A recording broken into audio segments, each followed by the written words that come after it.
Hello ನನ್ನ ಕುಟುಂಬದವರೇ, ಹೇಗಿದ್ರೆ ಎಲ್ಲರೂ. ಇವತ್ತು ನಾನು ನಿಮ್ಮ ಜೊತೆ ಶೇರ್ ಮಾಡ್ತಾ ಇದ್ದೀನಿ ಸೂಪರಾಗಿ ಆಗುವಂಥ ಮಟನ್ ರೆಸಿಪಿ. ಚಿಕನ್ ಕೂಡ ನೀವು ಇದೇ ರೀತಿ ಮಾಡ್ಬೋದು.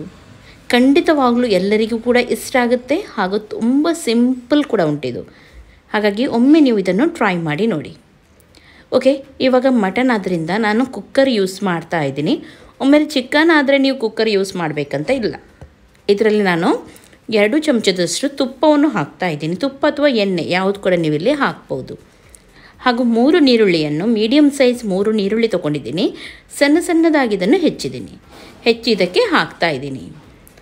ಓಕೆ, ಇಲ್ಲಿ ನೀರುಳ್ಳಿ ಉಂಟು ನೋಡಿ, ಕರೆಕ್ಟಾಗಿ ಕೆಂಪಾಗಬೇಕು. ಕೆಂಪಾಗೋವರೆಗೂ ನಾವಿದನ್ನು ಫ್ರೈ ಮಾಡಲಿಕ್ಕೆ ಉಂಟು. ಓಕೆ, ಚೆನ್ನಾಗಿ ಇದರ ಕಲರ್ ಚೇಂಜ್ ಆಗಲಿ. ಇವಾಗ ನೋಡಿ, ಇಲ್ಲಿ ಕರೆಕ್ಟಾಗಿ ಇದರ ಕಲರ್ ಚೇಂಜ್ ಆಗಿದೆ, ನೋಡ್ಬೋದು ನೀವು. ಈ ರೀತಿ ಬರಬೇಕು. ಎಷ್ಟು ಚೆನ್ನಾಗಿ ನೀವು ನೀರುಳ್ಳಿ ಫ್ರೈ ಮಾಡ್ತೀರಿ ನೋಡಿ, ಅಷ್ಟು ಚೆನ್ನಾಗಾಗತ್ತೆ. ಹಾಗಾಗಿ ಕರೆಕ್ಟಾಗಿ ನೀರುಳ್ಳಿಯನ್ನು ಫ್ರೈ ಮಾಡಿ. ಇವಾಗ ಗರಂ ಮಸಾಲ ತೊಗೊಳ್ಳೋಣ. ಗರಂ ಮಸಾಲದಲ್ಲಿ ನಾನು ಸ್ವಲ್ಪ ಕಸೂರಿ ಮೇಥಿ, ಒಂದು 3-4 ಲವಂಗ, 2 ಏಲಕ್ಕಿ, ಒಂದು ಸಣ್ಣ ಚಕ್ರಫಲ, ಜಾವಿತ್ರಿ ಹಾಗೂ ಬಡಿಶೇಪ್ ಇಷ್ಟನ್ನು ನಾನು ತೊಗೊಂಡಿದ್ದೀನಿ. ಇಷ್ಟನ್ನು ಇವಾಗ ಹಾಕೋಣ. ಒಮ್ಮೆಲೆ ಕಸೂರಿ ಮೇಥಿ ಇಲ್ಲದಿದ್ದರೆ ಮೆಂತ್ಯ ಸೊಪ್ಪು ಇದೆ, ಆದರೆ ಅದನ್ನು ಕೂಡ ನೀವು ಸ್ವಲ್ಪ ಹಾಕ್ಬೋದು, ಇದಕ್ಕೆ ಚೆನ್ನಾಗಾಗುತ್ತೆ. ಓಕೆ, ಸ್ವಲ್ಪ ಹೊತ್ತು ಇದನ್ನು ಫ್ರೈ ಮಾಡಿ. ಇದು ಫ್ರೈ ಆಗುವ ತನಕ ಇದಕ್ಕೆ ಬೇಕಾಗಿರೋ ಮಸಾಲ ರೆಡಿ ಮಾಡ್ಕೊಳ್ಳೋಣ. ಒಂದು ಬೌಲ್ ತೊಗೊಳ್ಳಿ. ಅದರಲ್ಲಿ ಒಂದು ಅರ್ಧ ಚಮಚದಷ್ಟು ಖಾರ ಪೌಡರ್ ಅಂದರೆ ಚಿಲ್ಲಿ ಪೌಡರ್ ಹಾಕಿ, 1 ಚಮಚದಷ್ಟು ಧನಿಯಾ ಪೌಡರ್ ಅಂದರೆ ಕೊತ್ತಂಬರಿ ಪೌಡರ್ ಹಾಕಿ, ಹಾಗೂ 1/4 ಚಮಚದಷ್ಟು ಜೀರಾ ಪೌಡರನ್ನು ಹಾಕಿ. ನೆಕ್ಸ್ಟ್ ಸ್ವಲ್ಪ ಅರಿಶಿನ ಹಾಕಿದರೆ ಸಾಕು. ಓಕೆ, ಇಷ್ಟೇ ಮಸಾಲ ಹಾಕಲಿಕ್ಕಿರೋದು. ಬೇಕಿದ್ರೆ ಇದಕ್ಕೆ ನೀವು ಸ್ವಲ್ಪ ಗರಂ ಮಸಾಲವನ್ನು ಆ್ಯಡ್ ಮಾಡ್ಬೋದು. ನಾನಿಲ್ಲಿ ಸ್ವಲ್ಪ ಗರಂ ಮಸಾಲ, ಮನೆಯಲ್ಲೇ ಮಾಡಿದ ಗರಂ ಮಸಾಲ ಹಾಕ್ತಾ ಇದ್ದೀನಿ. ಇವಾಗ ಇದಕ್ಕೆ ಮೊಸರು ಹಾಕಿ ಕೂಡ ನೀವು ಮಿಕ್ಸ್ ಮಾಡ್ಬೋದು, ಅಥವಾ ನೀರು ಹಾಕಿ ಕೂಡ ಇಲ್ಲಿ ಮಿಕ್ಸ್ ಮಾಡ್ಬೋದು.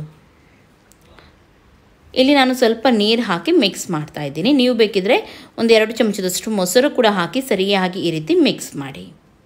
ಓಕೆ, ಇವಾಗ ಇದನ್ನು ಪಕ್ಕದಲ್ಲಿ ಇಟ್ಕೊಳ್ಳೋಣ. ನೀರುಳ್ಳಿ ಚೆನ್ನಾಗಿ ಕೆಂಪಾಗಿದೆ. ಇದಕ್ಕೆ ನಾನು 1/4 ಕಪ್ಪಷ್ಟು ಜಿಂಜರ್ ಗಾರ್ಲಿಕ್ ಪೇಸ್ಟ್ ಹಾಕಿ ಅದರ ಹಸಿ ವಾಸನೆ ಹೋಗೋವರೆಗೂ ಫ್ರೈ ಮಾಡ್ತೀನಿ. ಜಿಂಜರ್ ಗಾರ್ಲಿಕ್ ಪೇಸ್ಟ್ ಹಾಕಿ ಚೆನ್ನಾಗಿ ಫ್ರೈ ಮಾಡಬೇಕು. ಒಳ್ಳೆ ಒಂದು ಸ್ಮೆಲ್ ಬರುತ್ತೆ.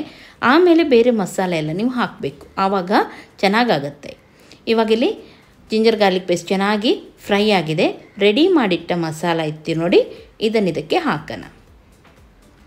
ಹಾಕಿ ಸ್ವಲ್ಪ ಹೊತ್ತು ಇದನ್ನು ಚೆನ್ನಾಗಿ ಮಿಕ್ಸ್ ಮಾಡಿ. ಎಣ್ಣೆಯಲ್ಲಿ ತುಪ್ಪದಲ್ಲಿ ಸರಿಯಾಗಿದು ಸ್ವಲ್ಪ ಫ್ರೈ ಆಗಲಿ. ನೀರುಳ್ಳಿ ಎಲ್ಲ ನೋಡ್ಬೋದು ನೀವು, ಚೆನ್ನಾಗಿ ಸಾಫ್ಟ್ ಆಗಿದೆ. ಓಕೆ, ಇವಾಗ ನಾನು ಇದಕ್ಕೆ 1 ಕಪ್ಪಷ್ಟು ಟೊಮೆಟೊ ಪ್ಯೂರಿ ಹಾಕ್ತಾ ಇದ್ದೀನಿ. ಟೊಮೆಟೊವನ್ನು ಗ್ರೈಂಡ್ ಮಾಡಿದರೆ ಸಾಕು. 1-2 ಟೊಮೆಟೊ ಗ್ರೈಂಡ್ ಮಾಡಿ ಹಾಕಿ, ಇಲ್ಲದಿದ್ದರೆ ಸಣ್ಣದಾಗಿ ಕಟ್ ಮಾಡಿ ಕೂಡ ನೀವು ಇಲ್ಲಿ ಹಾಕ್ಬೋದು.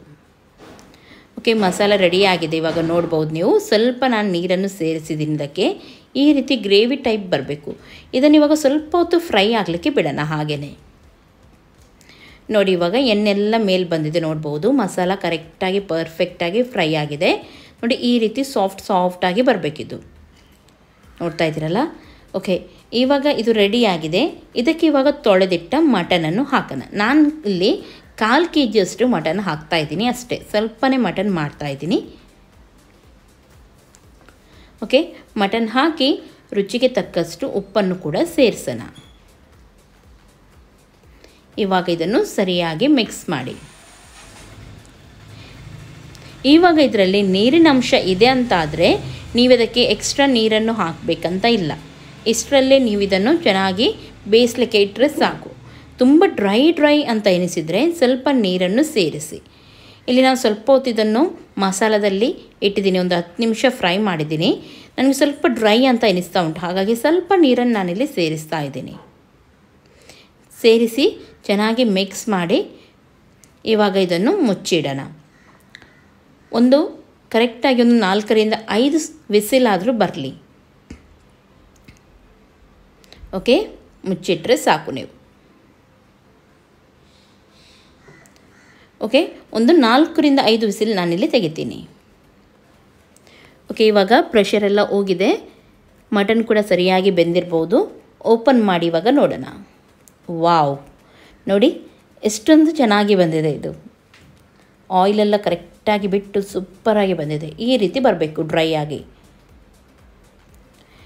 ನಾನು ಹೇಳಿದಾಗೆ ನಿಮಗೆ ಸ್ವಲ್ಪ ಗ್ರೇವಿ ಟೈಪ್ ಬೇಕಿದ್ರೆ ಇದಕ್ಕೆ ನೀವು ತೆಂಗಿನ ಹಾಲು ಇದೆ ನೋಡಿ ಅದನ್ನು ಕೂಡ ಹಾಕ್ಬೋದು, ಅಥವಾ ಸ್ವಲ್ಪ ಮೊಸರನ್ನು ಗ್ರೈಂಡ್ ಮಾಡಿ ಕೂಡ ಹಾಕ್ಬೋದು, ಅಥವಾ ಇದೇ ರೀತಿ ಸುಕ್ಕ ರೀತಿ ಬೇಕಿದ್ರೆ ಇದೇ ರೀತಿ ನೀವು ಯೂಸ್ ಮಾಡ್ಬೋದು. ತುಂಬ ಚೆನ್ನಾಗಾಗುತ್ತೆ ಇದು.